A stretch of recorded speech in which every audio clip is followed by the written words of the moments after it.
তো দাদা একটু খুব স্বাভাবিকভাবেই আমাদের এলাকার যারা বয়স্ক যারা মানুষজন আছেন, যেমন দাদার বয়স প্রায় 95 থেকে 100 বছরের মতো, এলাকায় সম্ভবত সবচেয়ে বেশি বয়সের মানুষদের মধ্যে একজন।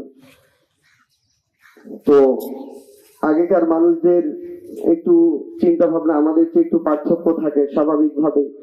তো ওই জায়গায় যদি কারোর সাথে কখনো মতের বা কথার মিল না হয়, হয়তো একটু রাগ করেছেন, দাদার একটু রাগ বেশি ছিল।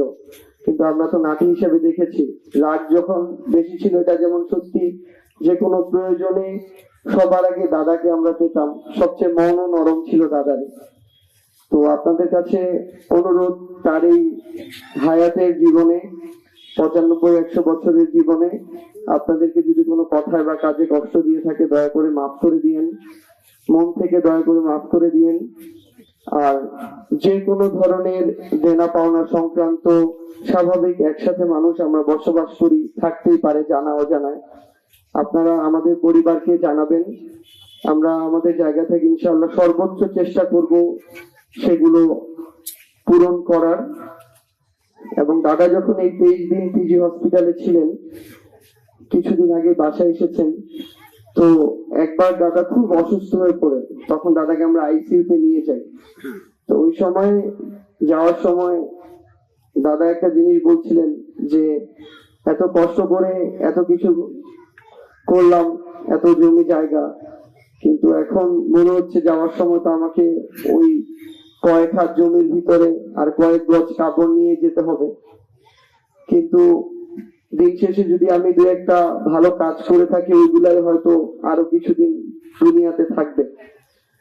তো দাদা শুধু আমাকে একটা জিনিসই বলেছিলেন যে এই কাগজের টাকা, অর্থ সম্পদ, এগুলো খুব ক্ষণস্থায়ী জিনিস, আজকে আছে কালকে নাই। কিন্তু মানুষের জন্য যদি কিছু করার সুযোগ থাকে বা করতে পারো, এটা সারা জীবন থাকবে। তো ওই জায়গা থেকে আমরা যেন আমাদের জায়গা থেকে দাদার এই ইচ্ছাটা পূরণ করতে পারি, এবং আমরা যারা এলাকার স্থানীয় রয়েছি, যারা এখানে উপস্থিত আছি,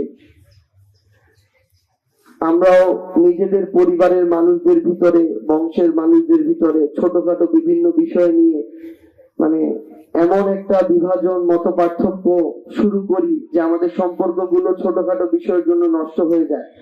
কিন্তু দিন শেষে যাওয়ার সময় ওই ছোটখাটো কোনো বিষয়গুলোই আর থাকে না। কয়েক গজ কাপড় আর কয়েক হাত মাটির নিচেই যেতে হবে আসলে। তো সেই জায়গা থেকে আমরা শুধু এটাকে একটা জানাজা না মনে করে যেন আমরা এটাকে একটা শিক্ষা মনে করি। এটা একটা দাদার পক্ষ থেকে আপনাদের প্রতি অনুরোধ। আরেকটা জিনিস আপনাদেরকে একটু জানিয়ে রাখি, আমাদের সমাজে কিছু রীতিনীতি আছে। যেমন কোনো একজন যদি ইন্তেকাল করেন, আমাদের এই অঞ্চলে রীতিনীতি হচ্ছে 3 দিন পরে, 10 দিন পরে কিংবা 40 দিন পরে একটা বাড়িতে বড় করে মানে মিলাদ মাহফিলের আয়োজন করা। কিন্তু আমি আমার জায়গা থেকে পরিবারের আমার যারা বাবা চাচা রয়েছেন তাদের সম্মতিতে বেশ কয়েকজন দেশের বড় আলেমের সাথে কথা বলেছিলাম।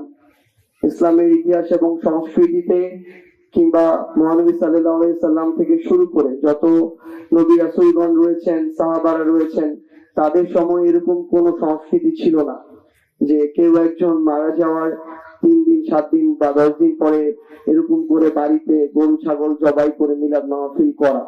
বরং এটাতে হিতে মানে লাভ হওয়ার তো কোনো সম্ভাবনাই নেই, বরং তার জন্য গুনাহের কোনো উপলক্ষ তৈরি হয়ে যেতে পারে কোনো না কোনো কারণে।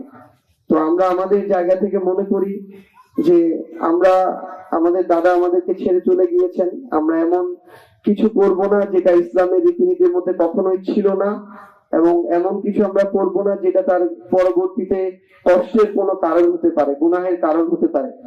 আমরা আমাদের জায়গা থেকে 1 সপ্তাহের মধ্যে আমাদের ইউনিয়ন বা উপজেলায় যতগুলো এতিমখানা রয়েছে, এটা তাদের হক, আমরা পর্যায়ক্রমে সেই এতিমখানাগুলোতে দোয়ার ব্যবস্থা এবং তাদের খাবারের আয়োজন আমরা করব। সেটা এতিমখানায় হবে। বাড়িতে সচরাচর যেরকম করে হয় মিলাদ মাহফিল, এটা আমরা করব না।